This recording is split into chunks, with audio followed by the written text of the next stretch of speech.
बरसात का मौसम था। सब परिंदे अपने अपने घरों में बैठ गए थे। टूनी चिड़िया ने अपने घर में अनाज जमा कर लिया था। शुक्र है कि मैंने अनाज पहले ही जमा कर लिया था। अगर अनाज जमा ना होता तो आज बरसात में हम क्या खाते। जी मम्मा जी, ये तो बड़ा अच्छा काम किया, क्योंकि पिछली दफ़ा तो बरसात में हमें अनाज नहीं मिल रहा था, तो हम बहुत परेशान थे। अब शुक्र है कि हमारे घर में बहुत सारा अनाज पड़ा है।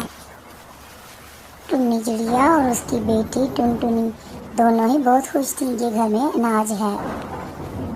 और दूसरी तरफ कालू कौवा और गोरी कौवी ने तो कुछ भी जमा नहीं किया था। वो दोनों बैठे यही बातें कर रहे थे। गोरी, तुम तो बहुत ही सुस्त हो। तुम सारा दिन आराम से पड़ी रहती हो, कोई भी अनाज जमा नहीं करती। देखो ना, बरसात हो रही, हम कहाँ से खाएंगे। कालू, अनाज जमा करने की जिम्मेदारी मेरी अकेली की नहीं। तुम भी तो सारा दिन ऐसे ही इधर उधर फिरते रहते हो, तुम जमा कर लेते। ठीक है गोरी, ज़्यादा बातें ना करो। मैं अभी जाता हूँ लूसी के पास। उसको बोलूँगा कि टुन्नी चिड़िया बहुत बीमार है, ताकि वो कोई अनाज दे दे। वो अनाज लाकर हम खा लेंगे, वरना तो भूखे मरना पड़ेगा। पता नहीं बरसात कब तक रहने वाली है।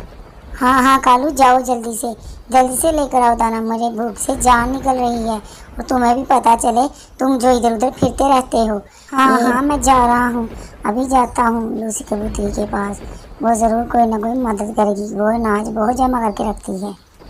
हाँ हाँ जाओ, अनाज लेकर ही वापस आना, खाली हाथ ना आना, मुझे बहुत भूख लगी हुई है।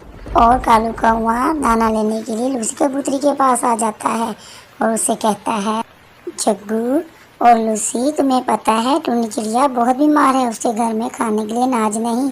तुम थोड़ी सी मदद करो, मैं इसलिए तुम्हारे पास आया हूँ। कालू की बात सुनकर जग्गू जल्दी से जाकर अनाज लाकर दे देता है। लूसी कबूतरी कहती है, कालू भैया, क्या ये सच है कि टुन्नी चिड़िया बीमार है? कहीं तुम झूठ तो नहीं बोल रहे? नहीं लूसी बहन, मैं झूठ क्यों बोलूँगा, ये सच है। वो वाकई बीमार है, मैं दाना लेकर जा रहा हूँ।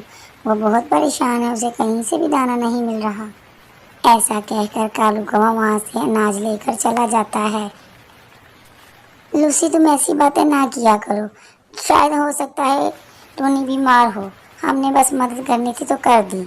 आगे कालू अनाज लेकर घर आ जाता है और गोरी कवि को बताता है कि गोरी, मैं तो आज बाल बाल बच गया, क्योंकि आज तो लूसी बार बार पूछ रही थी कि तुम सच कह रहे हो कि वाकई ही टूनी चिड़िया बीमार है। आज तो मेरा झूठ चल गया, ज़्यादा झूठ नहीं चल सकता। चलो शुक्र है कि तुम बचकर आ गए। कल तो मैं लेने जाऊंगी अनाज, और मैं जाऊंगी टूनी के पास। टूनी को बोलूंगी कि लूसी कबूतरी बहुत बीमार है, मैं तो कल उससे जाकर दाना लेकर आऊंगी। अगले दिन गोरी कवि टूनी चिड़िया के घर चली जाती है और बाहर बैठ के आवाज़ें लगाती है।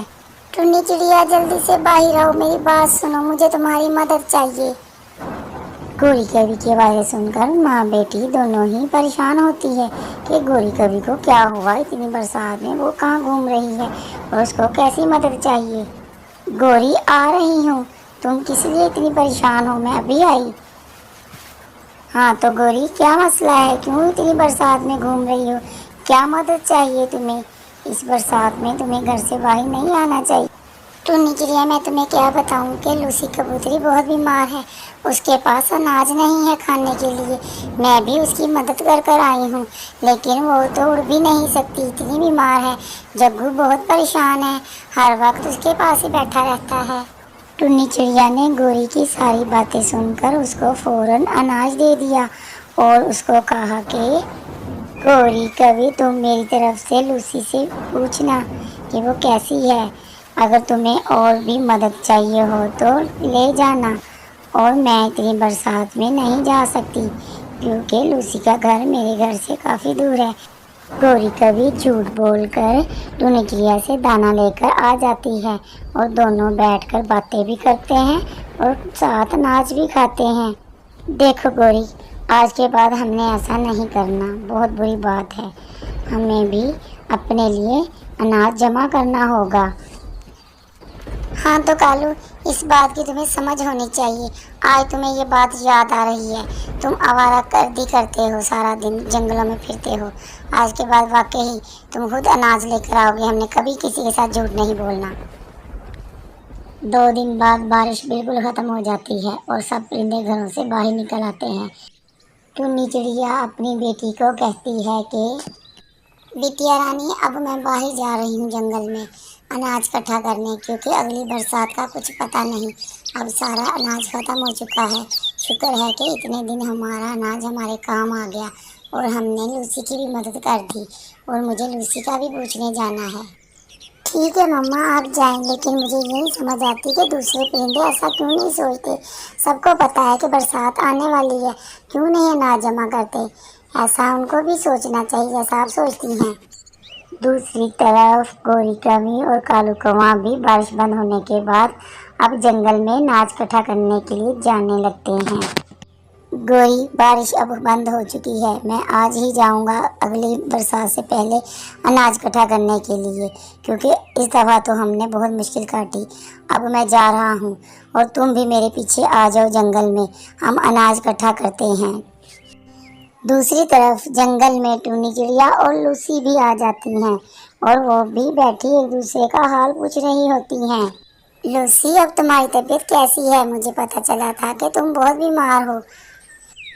टूनी चिड़िया, तुम्हें किसने कह दिया कि मैं बीमार हूँ? मैं तो अच्छी भली हूँ। मुझे तो पता चला था कि तुम बीमार हो। इसका मतलब है कौवों ने हमें इस दफ़ा फिर धोखा दे दिया। दोनों इस बात पर हंसती हैं। कालू कौवा और गोरी कभी उन दोनों को देखकर वहां से तेज तेज भाग जाते हैं। ये देखो चोरों को कैसे भाग रहे हैं।